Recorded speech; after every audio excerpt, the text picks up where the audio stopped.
नमस्कार मंडळी. आज आपण खस्ता आणि खुसखुशीत अशी पालक पुरी बनवणार आहोत. मुलं असो किंवा मग मोठे माणसं, बहुधा पुष्कळांना पालक आवडत नाही. मग अशा वेळेस असं काहीतरी बनवलं की ते आवडीने खातात. आणि ही पालक पुरी मोजक्या साहित्यांमध्ये बनवून तयार होते. चला तर मग झटपट रेसिपीला सुरुवात करूया. तर सगळ्यात आधी मी इथे पालक वाफवून घेणार आहे. त्याकरिता इथे पाणी गरम करायला ठेवलं होतं. तर त्यामध्ये आता साफ करून घेतलेली आणि स्वच्छ पाण्याने धुवून घेतलेली पालक यामध्ये घालून घेणार आहे. तर इथे मी एक जुडी पालकचा वापर करणार आहे आणि त्यामध्ये थोडं मीठ घालून घ्यायचं, म्हणजे पालकचा कलर चेंज होत नाही. थोडा वेळ आपल्याला गरम पाण्यात याला एक उकळी येऊ द्यायची आहे आणि त्यानंतर याला काढून ठेवायचं आहे. तर इथे पाण्याला उकळी आलेली आहे. आता गॅस बंद करून घ्यायची आणि पालक काढून घ्यायची. तर ही काढून घेतलेली पालक आपल्याला थंड पाण्यामध्ये घालून ठेवायची आहे. पालक या प्रकारे थंड पाण्यामध्ये टाकल्यामुळे पालकाचा कलर चेंज होत नाही. पालक थंड झाल्यानंतर याला मिक्सरमधून काढून घ्यायची आहे.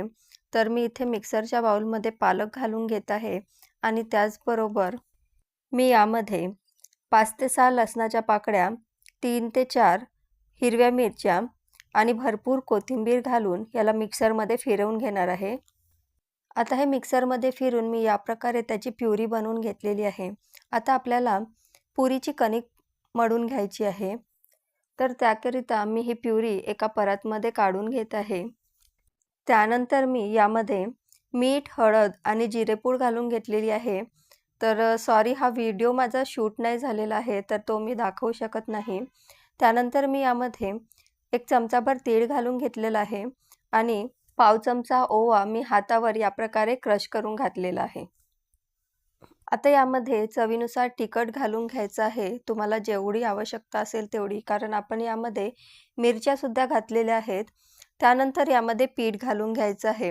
तर पीठ यामध्ये पालकाच्या प्युरीमध्येच आपल्याला मळून घ्यायचं आहे.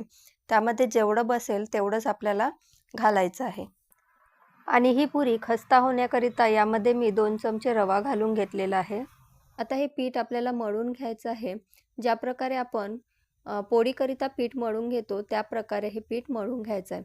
तर इथे माझं पीठ मळून झालेलं आहे. तर मला याकरिता 1.5 कप पीठ लागलेलं आहे. आता हे पीठ चमचाभर तेल घालून पुन्हा मळून घ्यायचं आहे. तेल घालून मळल्यानंतर हे पीठ आपल्याला मुरायला ठेवून द्यायचं आहे. तर हे पीठ मळून झालेलं आहे. आता यावर झाकून मी हे पीठ 15 मिनिटं मुरू देणार आहे, कारण आपण यामध्ये रवा घातलेला होता, तो मुरायला हवा, त्याकरिता याला साईडला ठेवून देत आहे. 15 मिनिटानंतर हे पीठ छान मुरलेलं आहे, सॉफ्ट झालेलं आहे. आता याच्या आपल्याला पुऱ्या करून घ्यायच्या आहे. तर त्याकरिता मी याचे छोटे छोटे गोळे करून घेतलेले आहे आणि आता याची पुरी लाटून घेत आहे. तर गोळ्याला थोडं तेल लावायचं आणि पुरी लाटून घ्यायची. पुरी थोडी जाडसर ठेवायची. तर इथे या प्रकारे मी पुरी बनवून घेतलेली आहे, तुम्ही बघू शकता. त्याच प्रकारे मी इथे काही पुऱ्या लाटून घेणार आहे. त्यानंतर आपल्याला या पुऱ्या तळून घ्यायच्या आहे. तर त्याकरिता तेल छान गरम हवं आहे.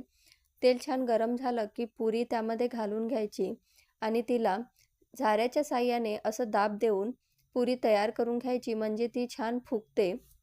आणि ही पुरी मीडियम आचेवर दोन्ही साईडनी लालसर कलर येईपर्यंत तळून घ्यायची.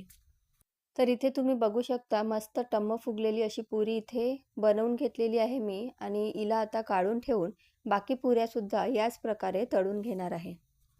तर इथे माझ्या मस्त खस्ता आणि खुसखुशीत अशा पालक पुऱ्या तयार झालेल्या आहे. तसं तर या पुऱ्या आपण कशासोबतही खाऊ शकतो किंवा काही नसलं तरी अप्रतिम लागते. पण माझ्याकडे आलूची भाजी अवेलेबल होती, तर मी ती त्याच्यासोबत सर्व केलेली आहे. किंवा ही पुरी तुम्ही दही लोणच्यासोबत सुद्धा खाऊ शकता. चला तर मंडळी, मी भेटते तुम्हाला पुन्हा नवीन रेसिपीसोबत. माझी ही रेसिपी तुम्हाला आवडली असेल तर लाईक, शेअर आणि सबस्क्राईब करायला विसरू नका. धन्यवाद.